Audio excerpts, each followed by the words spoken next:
this evening out with just a quick statement. I'm committed to Michigan City residents, and I'm going to put them first. I'd like to take this opportunity to thank the DAV and all of their membership. What a great organization they are, and thank them for letting us have this venue this evening.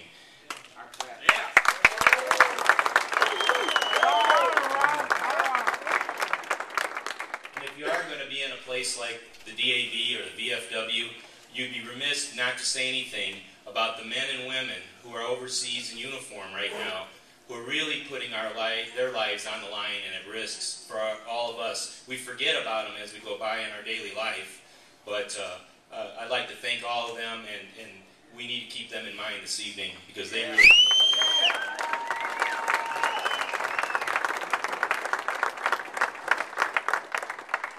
As we talk about risks, for many years I've talked to friends and family, and I talk about how during the 50s and the 60s and the 70s in this country, many people put their life on a line for a cause, or for their co-workers with unions, or for civil rights, and the various things, and they risked it all. They risked their family, they risked their own lives. And it seems as we've moved into the 90s and 2000 that people weren't even able to risk anything anymore for a cause. You know, and you talk about this to people for years, and then I find myself in that very situation where I have to make a decision. And not for my own good, but I had to think about my family. That was you know, one of the most important things in deciding. But when something's wrong, you have to take a stand against it when something's truly wrong. And that's what I'll do in Michigan City. There's some things that we have to identify that are wrong and take the corrective measures, no matter how many feathers it ruffles, how many people have been in place for many years. We must repair and strengthen the image Michigan City has. We've lost our identity. I know most of the people in here can remember in the 60s and the 70s and 80s when we had 3 active high schools, Michigan City, Elston, Rogers High School, and Marquette, and we filled the gymnasiums in all of those. We were city. Even with the 2 different high schools, we still had an identity. We were city. And everybody knew that they were Michigan City because we were one, even though there were the separate schools. And when we talk about taking the neighborhoods and improving them, we have to talk about economic development. And economic development means jobs. And what we have to do here in Michigan City, and it's not been being done, but it will get done now, and that is we need to start marketing across the United States. Michigan City is not being marketed well. We have so much here to offer, and it's not getting put out across America, and possibly even globally. I mean, we have YouTube, Twitter, Facebook, national marketers who are very successful, and we're not utilizing these methods.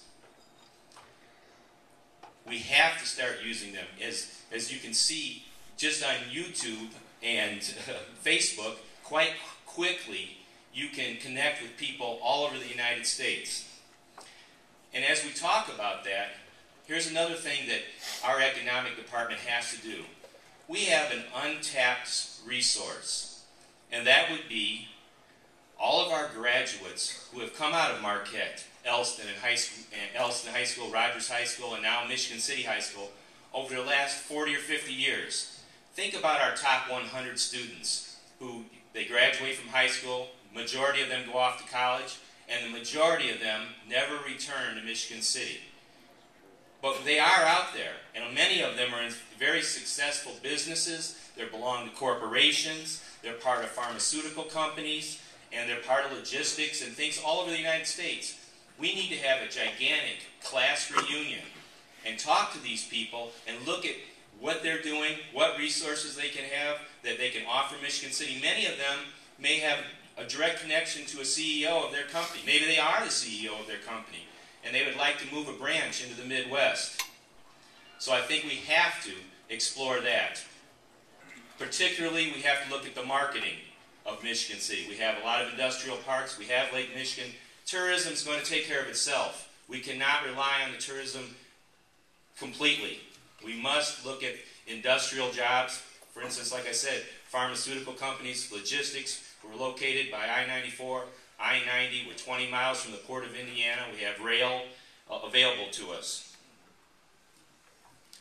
As we look at the Michigan City budget, we must be more fiscally responsible with the spending of our riverboat monies.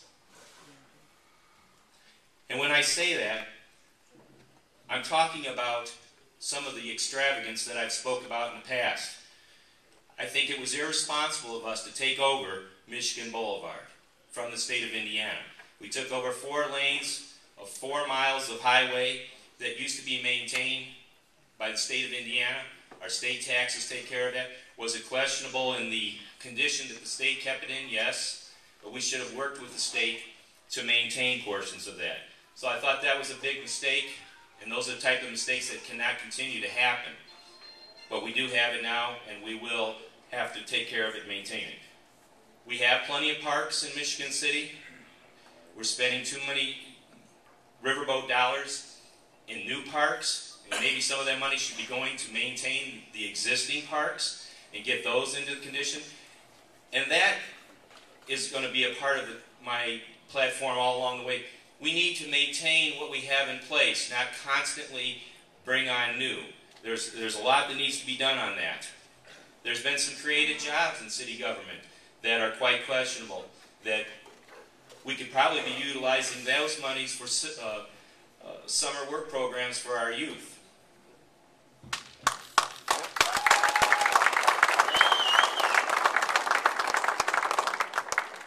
Neighborhoods are for families. The extreme importance of addressing neighborhood crime will be high on my platform list. Gunfire, drug dealing, vandalism, trespassing, loud music, and the various things that go on in some of our neighborhoods is unacceptable. Every resident that I talk to, every neighborhood meeting I go to, the same things are echoed. And that is a quality of life issue.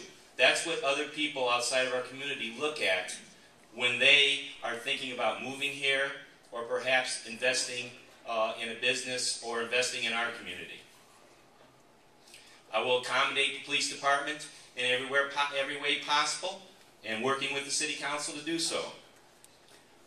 I think before we take a look at building a new park department, I think one of the most important city departments that we have is the police department.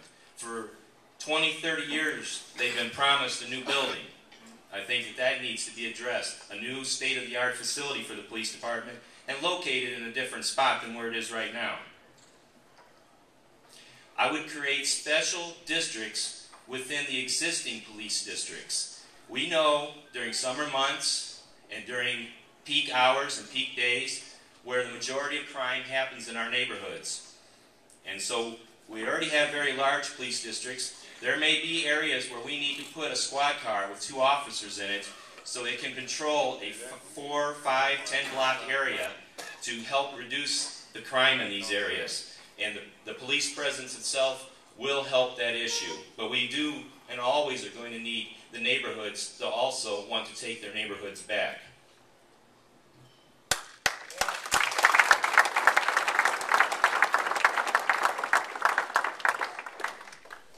A fight on blight.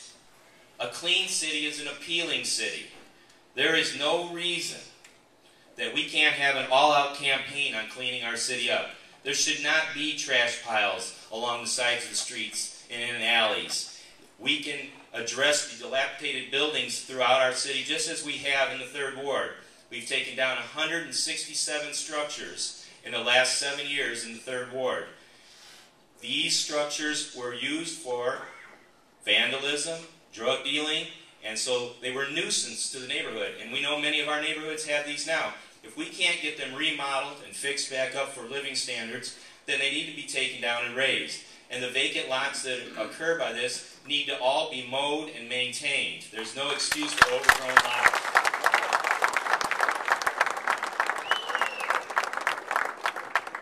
The youth need to be involved in this. We should have summer work programs that are hiring 50 to 75 of our kids each year. That's good use of riverboat monies right there, where you have mentors taking young men and women out in our neighborhoods and not only allowing them to work and getting a little income, but putting in a couple hours of class time to learn how you're supposed to conduct yourself when you look for a job, what your employer will want out of you in an interview, and certain things even like dress. You know, when someone hires you, they pay you to dress a certain way. But we need to get those things instilled in our youth.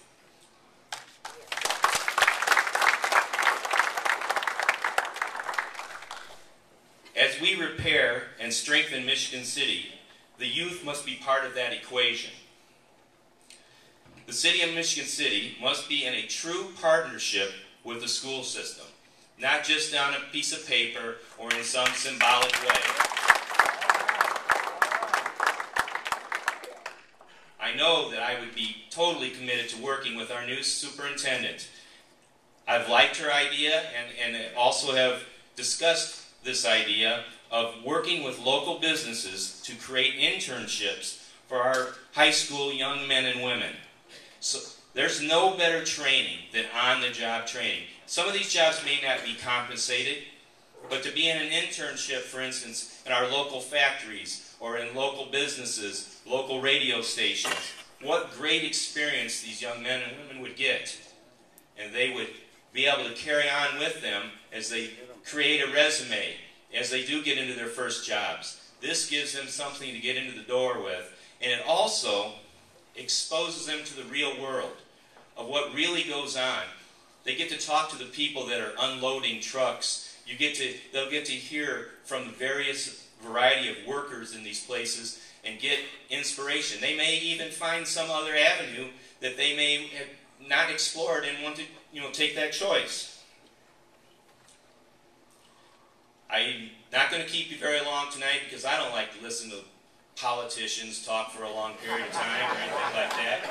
So I get bored rather quickly with some of their rhetoric. And I don't like to call myself a politician. I'm a representative of the people. I think a politician is very important.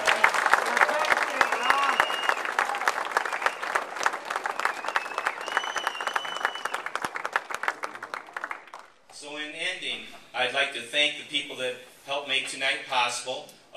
Mr. and Mrs. Childers, they helped with the preparation of the food and everything. Thank you very much. I have to say thank you to my mom, Maureen Meer, and her fiance. His name is Don Mayer. I gotta like that, Don Mayer.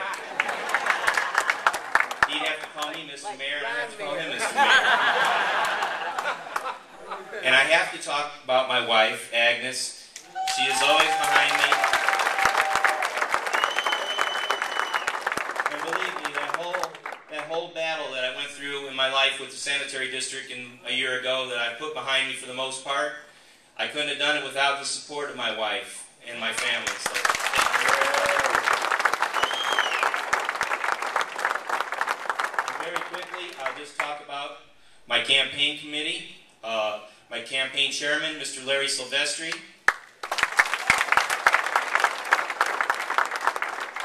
Also working on my campaign, Mr. Brett Kelly.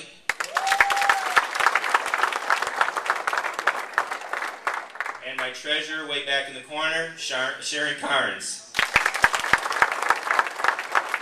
So the rest of the night, I just want you guys to converse and enjoy yourselves. Anyone needs anything to drink as far as alcohol, it's beer, wine, mixed drinks in the bar. You have to bring them back in here. And we're going to have a 50-50 drawing, Mrs. Boyd. Okay, we're going to sell a few more tickets and then we'll have a 50-50 drawing.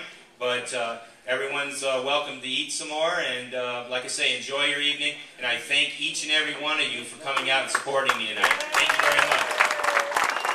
Thank you.